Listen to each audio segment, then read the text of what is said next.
మునులకు తెలియని జపములు జరిపినదా మురళీ సఖీ వెనకటి బ్రతుకున చేసిన పుణ్యమిదా. తనువులు నిలువని తొలచిన గాయములు తన జన్మకి తరగని వరముల సిరులని తలచినదా.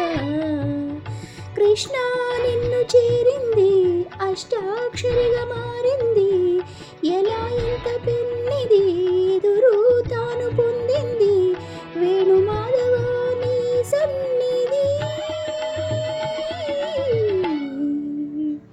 ఏ శ్వాసలో చేరితే గాలి గాంధర్వమవుతున్నదో ఏ మోవిపై వాలితే మౌనమే మంత్రమవుతున్నదో. శ్రీ సద్గురు పాదార విందర్పణమస్తు.